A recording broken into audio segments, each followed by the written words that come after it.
If you love hurricanes, daiquiris, and, well, any rum cocktail, listen up. Captain Morgan's about to shake things up like never before.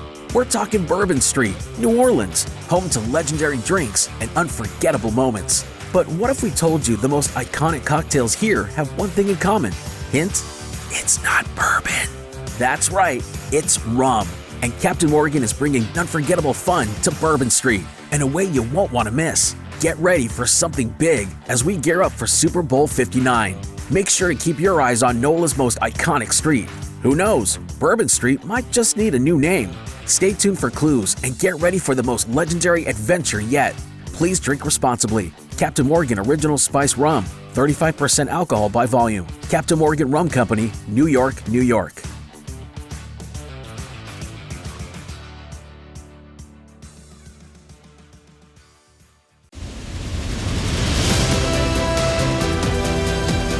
You are listening to I Am Refocused Radio with your host, Shamaya Reed.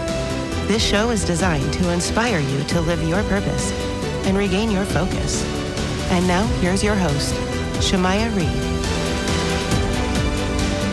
Hey, welcome to I Am Refocused Radio. Once again, we are here today, and guess what? It is time for another amazing interview. We have a really awesome guest. I had a fun time reading on her bio. We have a special guest, Kittredge.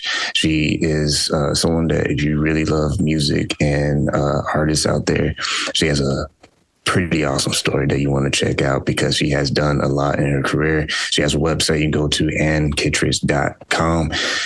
When it comes to her lifelong performing as an artist, she has a very long history that you will appreciate her story. I'm going to let her do it herself, but just brush through some of the details from Broadway to Off-Broadway to major venues nationwide. She has worked with top producers, directors, and she has been captivating a lot of presence on the stage. So we're going to learn everything about what got her into her career, what sparked that interest. And without further ado, the rest of the details will take me 20 minutes for the show, but I just want to bring you on and say, appreciate your time. I know you're pretty busy, so thank you for spending some time with us today.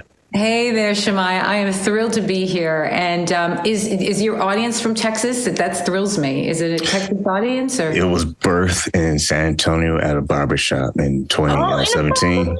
Oh my God. And now we're all around the globe. People all around the world are listening. Okay. So right. From inside a barbershop to global, man, it's pretty awesome what we've been blessed to do.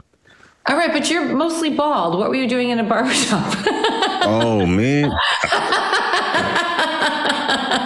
Yeah. I call that age. I call it age, man. Right. I'm at the point where, I got the facial hair, but when it comes to I just keep my hair short. Oh yeah, I call that season, man. That's just season life. I don't know what you looked like before, but you are extremely handsome like this. So I'm just joshing with you. I never had a fro, so I always had my hair cut short. And plus, it's hot in Texas, man. Like it's less maintenance, man. Just cut off everything on the hair, man. But it's not about my hair, man. We're gonna talk about your amazing career. When it comes to what you've been able to do with your platform, I didn't get even in closer detail on all the amazing things you have done, but kind of share with the audience first a little bit about what sparked you to want to pursue a music career, and as an artist, how did you develop your own sound? So, wow. Oh my gosh. I love the second half of that question. How did I create my own sound? And what was the first part? I love that one so much. I already forgot the first part of the question. No. What sparked your interest to get into the music industry? I'm one of those people who I am such an example of someone who didn't choose it. It chose me insofar as I struggled with shyness when I was young, and every step of the way, you find out your loves when you're little. The grown-ups around you who compliment you, that just means the world to you, right? And it sometimes it kind of leads you in the right direction or a direction. And I looked back on this a couple of years ago and realized how many people in school, my teachers and my parents, especially my father, and everyone would always try to get me to sing at an event or join a choir or, do a solo here and there. And I just always turned them down. I really struggled with shyness. And so, but when I look back, I go, well, obviously I had something because, I'm 8 years old and people are trying to. So eventually, when I applied to one university for theater, and if I didn't get in it, I was fine with that. And it was Carnegie Mellon, which is like a really highly reputable place, and I proceeded to continue the shy thing there. But what's interesting, though, Shemaya, is I couldn't stop not trying to do it. Like, it was like, sometimes, and I've had people say to me, you can't hide it. You don't let this hide. Don't put this under a blanket, let it out. You've got to let it out. And believe me, years and years and years and years and years and decades of working through that, I have to say in the end that it chose me because I haven't been able to stop doing it, even with the obstacles. And it's also made me less shy.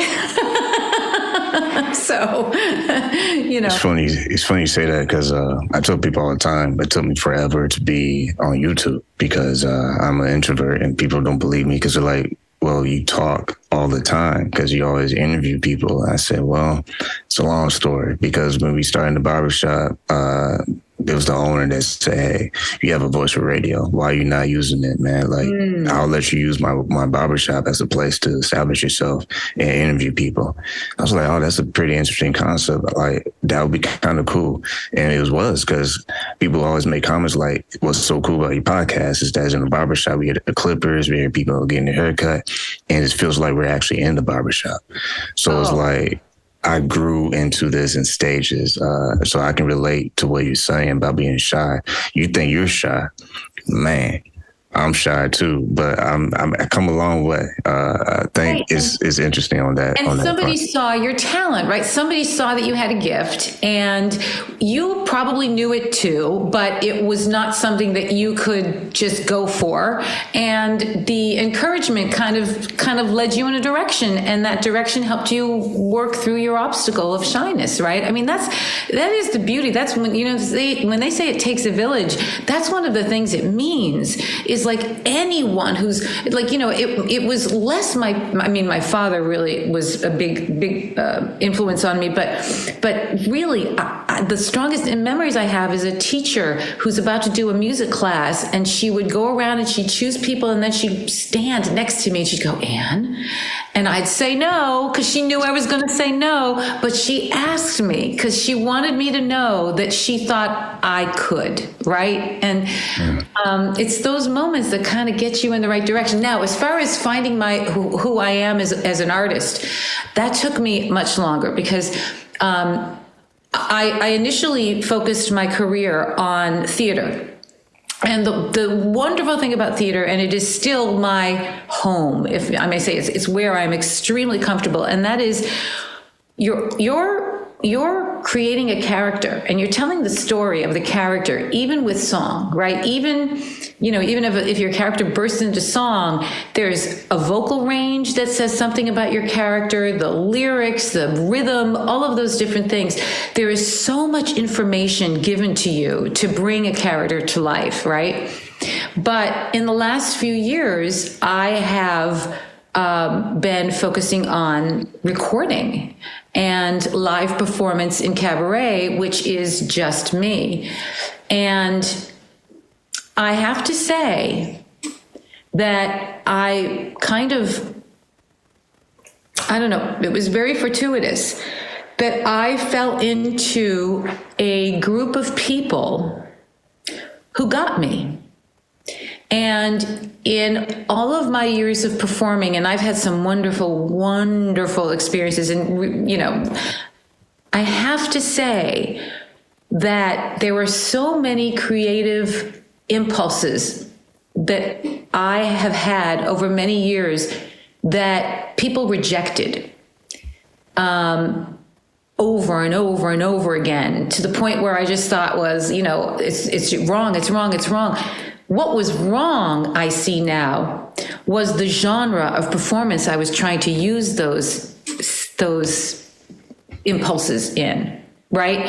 And if that makes any sense to you. But now that I'm creating my own music, I'm not writing music, but I'm creating my own shows and reimagining songs as in recordings, I'm with a team that we just are so excited about what we're all doing, and they really appreciate that I bring something. My music director said the other day, you bring things to arrangements that I would never do this with another artist. I wouldn't do it with them, And that just makes me feel so good, because all these impulses, I finally feel like, wow, I have found their place. And it's exciting and it's scary, because, one of my impulses for my last album, Romantic Notions, that came out last year. So this is the 60th anniversary of Mr. Tambourine Man. And you know that, right? With Bob Dylan? You know that song? And, they've got this movie out about him and stuff. Well, this wasn't the reason I did this, but I was looking for a song when I was putting together my album. I was looking for a song that was a romantic song to music itself. And I searched and I picked Mr. Tambourine Man. And at first, my creative team, I think, struggled with my vision. I think it was kind of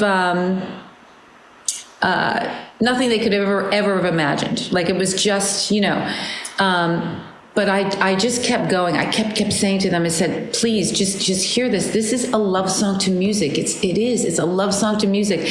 And it was probably one of the longest arrangements it took us to do. It's not a long song, but the length of time it took us to find the arrangement. But when we were getting ready to release the album, I am going to confess something to you and your audience that I haven't confessed to anyone except my husband, which is I was so scared that I was going to be skewered for my rendition of Mr. Tambourine Man, because it's very different from Bob Dylan's or Judy Collins or the Byrds. And at the same time, as I said to my creative team, I'll take the hit. If people hate it, it's on me. It's my thing, and I really didn't know what was going to happen. And what has happened is the other thing. What has been happening is I've been singing this in my shows. It's stopping the show. It's been being played all around on radio and streaming and stuff. And when I've gotten reviews for the album, that's one of them that really sticks out to me. Like, oh my gosh, what she did with this. And I cannot tell you how rewarding it is, because it was dangerous. It was, it was not an easy creative process. It was a wonderful creative process. There were so many juices flowing and so many different ideas, and how do we get this all together and how do we make this work? But man, is it rewarding when it pays off and people like it.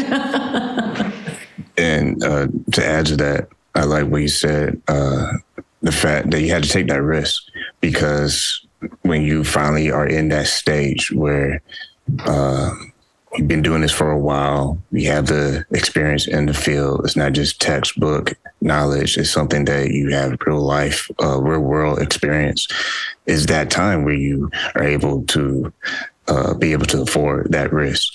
And like you said, for it to fortunately pay off, that just shows the connection you've been able to build with the audience. Because I like to think of it in this point that a genius level requires uncomfortable levels. And you can't really express that genius inside of you if you stay safe. Right. If you just do it the way it's always been done. If you just, make the, I won't say excuse, but make that safe box where you just stay in your place and you don't try to explore new options. And I understand reading from your bio that you have a little taste for philosophy and historical fiction. How has other interests in, your worldview help you with your creativity? Oh my gosh, like enormous. I mean, sometimes, I've been asked on shows like this, sometimes they say, what's your advice for people who want to go into theater or whatever? And I always say that, my answer, I think, doesn't have to do with theater necessarily. I think it is specific to the theater, but I think it's for almost anything, which is the best thing you can do for a theater career or a music career is to explore everything. Get out there, learn the history. I mean, the stuff I have learned, just the history of music. I mean, I've done workshops for kids, who were like, freshmen, sophomore in high school and stuff like that. And, I'll bring up someone like Barbra Streisand or, Bing Crosby, and they've never even heard of them. And it's one thing that they don't have to be fans of theirs, but the fact that there is such a dearth of knowledge about these people who really did significant things to change music over time, like Louis Armstrong. Hello, you need to know these people. They will influence the way you choose to sing today. Michael Jackson, has sworn that one of his greatest influences was Fred Astaire. Now, I bet half your audience doesn't know who Fred Astaire is. I hope they know who Michael Jackson is, but, so I do have a passion for historical novels. I've read so many of them, and but I also really try to, listen, we all find ourselves times in life when we don't like where we are. And some people just make the best of it, and some people fall apart, right? All these different things. I think what I try to do when I find myself in a place that I really don't want to be is I try to learn my way out of it. I try to go, why is this in my environment right now? And I just kind of, in some ways, plow through it and try and take in as much of it as I can to get out on the other side, so that then it can be a part of my journey, but it's not where I'm ending. I'm not going to get stuck there. I can't allow myself to get stuck there. So yeah, I mean, and I'm also, I was raised and was a devout Catholic for many years of my life, but I have since transitioned to Buddhism. And one of the things that Buddhism brought me, which I'm sure Catholicism probably could have, but it didn't happen till I was a Buddhist, which was I began to realize, because of my shyness caused anxiety. And so when I would get ready to go on stage, I was a mess. I was just a mess. Once I got on stage, I was fine, but getting there I was a mess, right? Buddhism has taught me that my attention needs to be on everyone else. My existence as a performer is not for me. It's for everyone else. It's for my team, my musicians, my audience. And with that approach, days before the show, I am literally thinking, oh, I hope my audience is if they need a night out, they're going to get an escape with me. I hope that they can make it. I hope they don't get sick. I hope they're safe getting there. You can trust me, audience. I'm going to do everything I can for you. I love you. You're coming, and you need this. If you didn't need this, you wouldn't be coming. And if you don't know you need this, you're going to know it when you get there, because I'm going to give you something. I'm going to give you something. I don't know what it is, but it's all about them. It's all about what do they need through my talent. And that has eased my anxiety. because the attention's no longer on me, it's on them. Once again, listen, I'm Refocused Radio, watching this online, talking to our guest today, and Kittredge. Go to our website, and kittredge.com. And I want to pick up on the point where you made about learning your way through, especially in a place where you may be not a big fan of, right? Yeah. And we all have those rainy days in life, right? And I want to take that and connect it to what you said moments ago about making it about the people that you're serving. That's a very crucial point to be made, because in any career, any top performing space a person's in, they take what they learn and they apply to the best of their ability.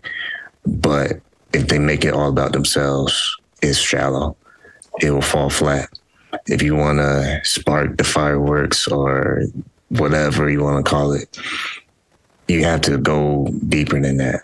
And what you said about making it about how others will feel, how others will appreciate it, it takes less unnecessary pressure off the individual, because the normal pressure is everyone gets nervous when they care about doing something good. But the unnecessary pressure fades away, because now you're locked into the very moment, like this show. When you're locked into the very moment, it's a great performance. It's a call and response, like jazz music. Jazz music is all about a call and response with instruments, how they flow with the chords and the melodies, like dancing on sheet music, you know what I'm saying? So that's what it is when we're building our rapport with our audience, whatever your field is, whether it's in the arts or if it's business or whatever. You're in the field to see what they are wanting with their pain points, but you're also providing something that when they leave, they feel much better. Yes, and you're making me think about I work with a lot of different musicians, but there are a few that are my first choicers, right? And whenever I get them all at once, I'm like, oh my gosh, and there's different reasons for why, but they're all world class. I'm not exaggerating; they're literally world class.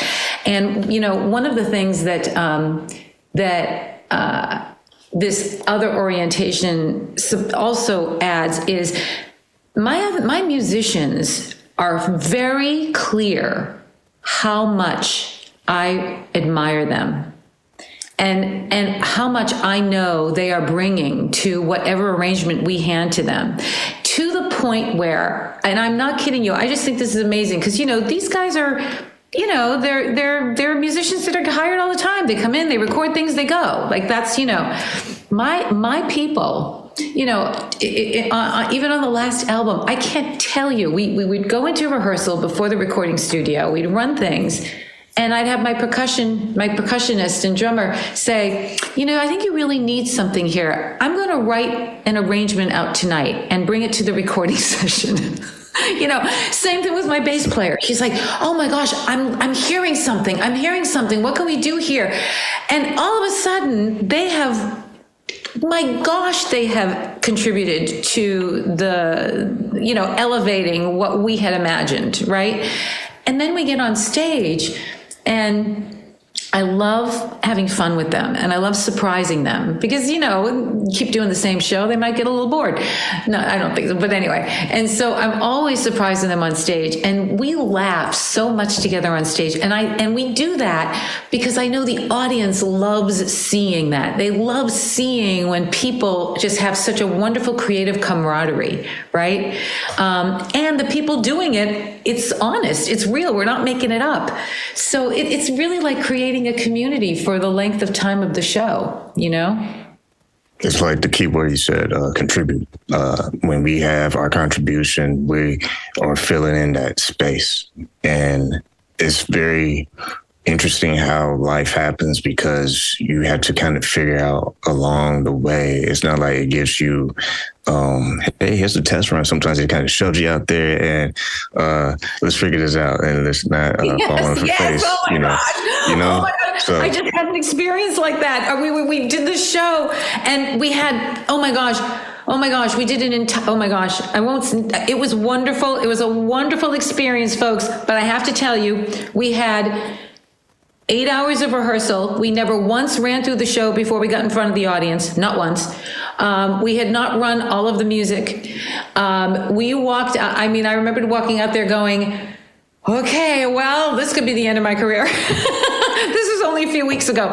It was a huge hit. And part of it was because, well, he cast well. He cast people who were going to do whatever they had to do, right? But it was also because we all had decided we're just going to go out and have fun. Like, perfect is not even close to happening tonight, but we're going to have fun. And the audience had fun with us. So yes, sometimes being shot out of the cannon, you're like, oh my gosh. But yeah, it worked out. And the reason why I mention that is because you're from New York City, so you are involved with your community. So speaking of contribution, as well, using a platform to give back to people, kind of tell the audience, how does that play a role with you, not just pursuing your dreams and your career and your professional goals, but also remember where you are and being available to help others as well?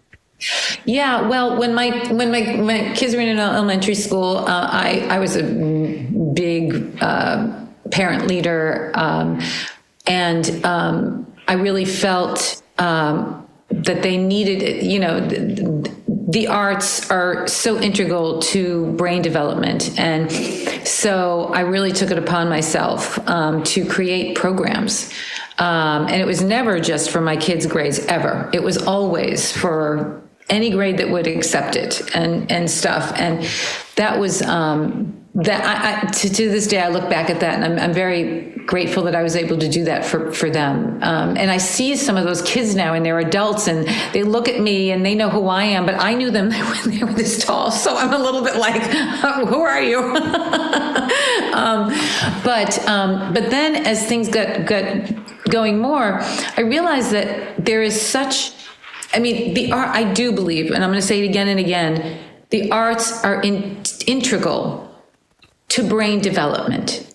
It's not about creating singers and actors. It's about creating creativity and thinking, And so when at one point when I was involved, I began to realize that the way at least the New York City system works is there are schools that are so poor that they get hundreds of thousands of dollars to supplement their needs, and that includes a lot of healthy, really good creative programs.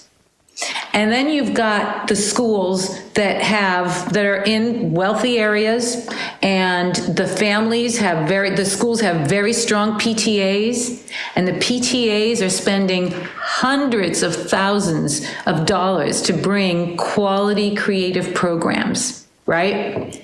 And then there's a group in the middle, and they're not quite poor enough to get the subsidies, and they don't have the parents with the kind of money to provide those kinds of programs. So when I started getting involved with organizations, that was the group that I said, this is our target. Let's get to these kids. And that's what a couple of the programs that I'm involved with, that's their target. And I'm very happy about that. Once again, you listen to Refocused Radio and watching us online, talking to our guest today, Ann Kittredge. Go to the website, annkittredge.com. Can't believe we already hit our time, but I'll squeeze one more question for you. And that is, now that people know your story, what do you see for Ann? What's your next goal? What's your next project? Or is there anything that you would like to share our audience that you're working on? Yes. Well, I'm coming out with my third album. It's going to be a Christmas album. And my family's a little disconcerted right now because I'm singing around the house Christmas songs in February, and they're like, "Ma, what can I say?" So that will be coming out at Christmas. And I am doing a new show here in New York City on May 8th. I don't know what it is yet, though. It's so funny. I should, but we don't know what we're doing yet. But we'll come up with something fun. And just to continue to plug my most recent album, Romantic Notions. If anyone, is a romantic out there, I think they'll really like it. It's an interesting group of songs with some really nice approaches to them. So really my goal right now is to get that show ready for May so I can take it around and get the album done. We've been watching and listening to us on Refocused Radio, talking to our guest today, Ann Kittredge. Go to our website for all the updates, and we might have her on in the future. Who knows? AnnKittredge.com is the place to go. Like always, I want to say to you, Ann, thank you for your time. Shemaiah, this was such a treat. Thank you.